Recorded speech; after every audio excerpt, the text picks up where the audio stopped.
पहाड़ों के दरमियान तिजारती रास्ता था। घोर घटा और बादलों ने दिन को तारीक रात में बदल दिया था।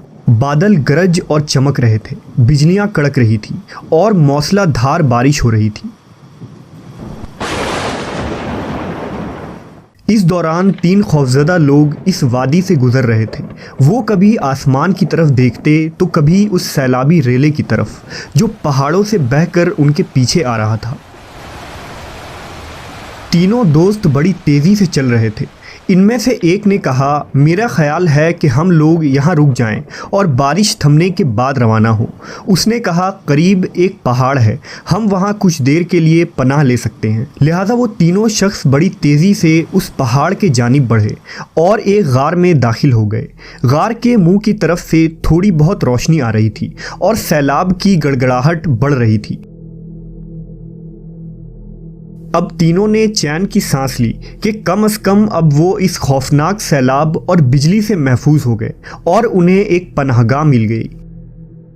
अचानक गार के दहाने की तरफ से पत्थरों की आवाज़ आई। ऐसा लगा कि कोई चट्टान लुढ़क रहा हो। एक बड़ा चट्टान गार के मुंह पर आकर रुका और गार का मुंह बंद हो गया। गार में गुप्त अंधेरा छा गया और तीनों लोग बुरी तरह घबरा गए।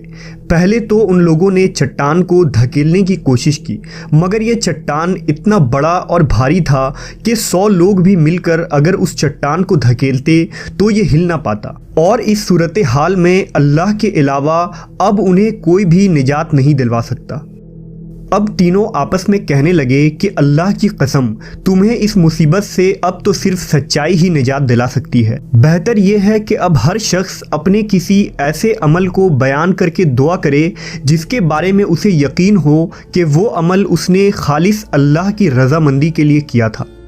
लिहाजा उनमें से एक ने इस तरह दुआ की कि ए अल्लाह, तुझे खूब मालूम है कि मैंने एक मज़दूर रखा था जिसने एक फ़र्क यानी 3 सा चावल की उजरत पर मेरा काम किया, लेकिन वो शख्स किसी वजह से गुस्सा में आकर चला गया और अपने चावल छोड़ गया। मैंने उस एक फ़र्क चावल को लिया और काश्त की, फिर उससे इतना कुछ हो गया कि मैंने पैदावार में से गाय बैल ख़रीद लिए।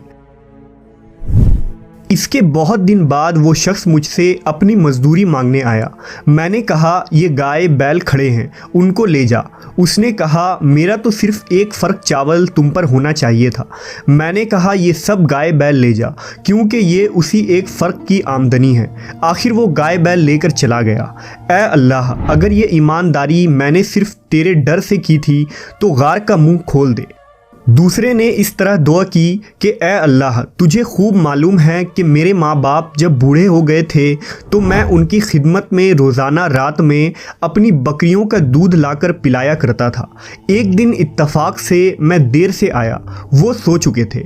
इधर मेरी बीवी बच्चे भूख से बिलबिला रहे थे, लेकिन मेरी आदत थी कि जब तक अपने माँ बाप को दूध ना पिलाऊं बीवी बच्चों को नहीं देता था। मुझे ना उन्हें बेदार करना पसंद था और ना छोड़ना, क्योंकि यही उनकी ग़िज़ा थी। मैं वहीं खड़ा उनका इंतज़ार करता रहा यहाँ तक कि सुबह हो गई। अगर मैंने ये काम तेरे खौफ की वजह से किया था तो हमारी मुश्किल दूर कर दे। तीसरे ने इस तरह दुआ की कि ए अल्लाह, मेरी एक चचाजाद बहन थी जो मुझे सबसे ज़्यादा महबूब थी। मैंने एक बार उसे ज़िना करनी चाहिए, उसने इनकार किया, मगर वो किसी मजबूरी में इस शर्त पर तैयार हो गई कि मैं उसे 100 अशरफी लाकर दूंगा। मैंने ये रकम हासिल करने के लिए कोशिश की, आखिरकार मुझे मिल गई तो मैं उसके पास आया और वो रकम उसके हवाले कर दी।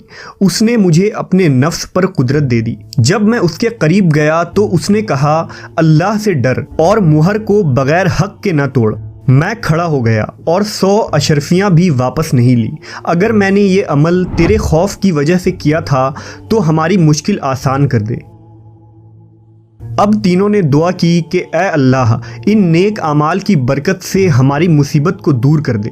उन्होंने रोते हुए हाथ उठाए और कहा, अगर तू जानता है कि ये सब कुछ तुझे राज़ी करने के खातिर किया था तो इस चट्टान को गार के दहाने से हटा दे। अचानक अल्लाह की कुदरत से वो चट्टान गार के दहाने से खिसकने लगी और रास्ता बन गया। उन्होंने अल्लाह का शुक्र अदा किया और खुशी से बाहर आकर सही व सलामत अपनी अपनी बस्तियों की तरफ रवाना हो गए। इस किस्से को हज़रत इब्न उमर ने नबी सल्लल्लाहु अलैहि वसल्लम से रवायत की है। वो 3 नेक बंदे कौन थे, उनके नाम क्या थे और ये वाक़या किस ज़माने में पेश आया था, इसकी वजाहत तो हदीस में नहीं मिलती, लेकिन इस मुख्तसर किस्से में हमारे लिए बहुत से इबरत के पहलू मौजूद हैं, जिनमें सबसे बड़ा दर्स ये है कि सिर्फ सच्चाई और नेक आमाल ही हमें मुसीबतों और आजमाइशों से निजात दिला सकती है। इसलिए हमें हर छोटे बड़े आमाल को सिर्फ़ और सिर्फ अल्लाह की खुशनुदी और रज़ा के लिए करनी चाहिए।